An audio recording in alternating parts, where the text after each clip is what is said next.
तो उम्मीद कर रहे थे कि ऐसा कोई तूफान नहीं आ गया, रिजल्ट एकदम खराब होगा, जबकि टीसीएस की कांस्टेंट करेंसी 0 है।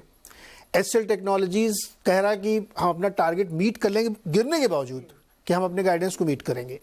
वो मान रहे छोटी मोटी डील कैंसिल भी हो रही हैं, लेकिन ऐसा कोई तूफान नहीं हो। जो सबसे अंडर परफॉर्म होता विप्रो, उसने उतना खराब नहीं दिया जितना लोग सोच रहे थे। तो क्या ये मानना चाहिए कि आईटी में वाकई ये बॉटम बन गया है और आपको अपने एलोकेशन कर देने चाहिए?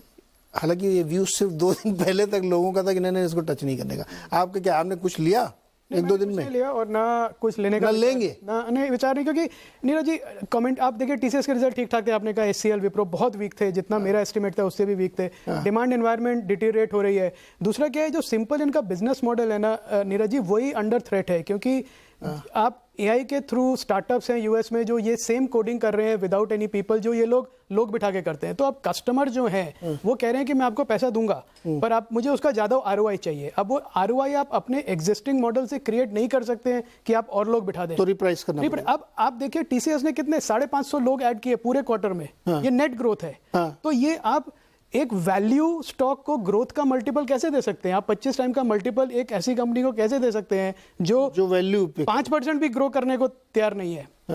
तो ये पूरा, और इसमें जो रैली हुई नीरज जी, ये सिर्फ एक वैल्यू बायर्स की एक रैली है जो ढूंढ रहे हैं कि क्या नहीं चला उसको ले ले। और ये इंडियन आईटी की प्रॉब्लम नहीं है। आप कॉग्निजेंट देख लीजिए, आईबीएम देख लीजिए, कैपजेमिनी देख लीजिए, सब स्ट्रगल कर रहे हैं। एक्सेंचर ने अपना काटा था रिसेंटली गाइडेंस। तो वो पूरा इंडस्ट्री उस प्रॉब्लम को फेस कर रहा है, और जिसका बैंकिंग फाइनेंशियल सर्विसेज पे ज्यादा फोकस है उसको ज्यादा प्रॉब्लम है।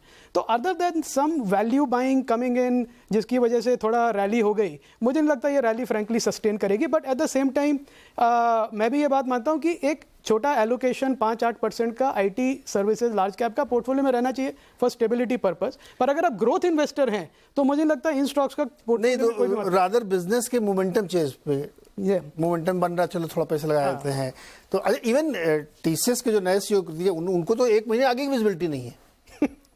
सीरियसली उन्होंने बहुत, मुझे अच्छा लगा, उन्होंने ऑनेस्टली कहा मुझे नहीं पता अगले 3 महीने बाद क्या सिचुएशन बनने वाली है।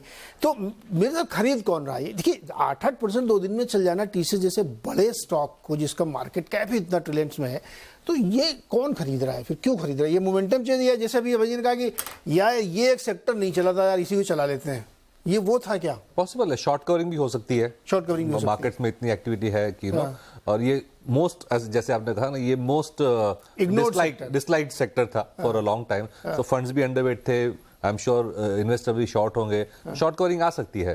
एंड यू नो, अब जब क्वेश्चन पूछते हैं कि लेना चाहिए कि नहीं, टाइम फ्रेम नहीं बताया आपने।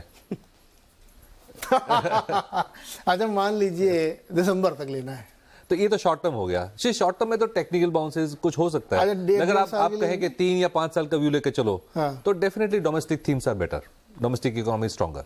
ओके, 3 साल से 5 साल का व्यू तो डोमेस्टिक वाले में ध्यान दिया सकता है। तो भाई आईटी में ना वर्डिंग हमारा थोड़ा डिवाइडेड है ना, 2 एक साइड में, 2 एक साइड में है कि आईटी में आप लेके रखिए और आपका लंबा व्यू है तो पैसा बनेगा। आपको मालूम पड़ गया कि आप किसने लिया है?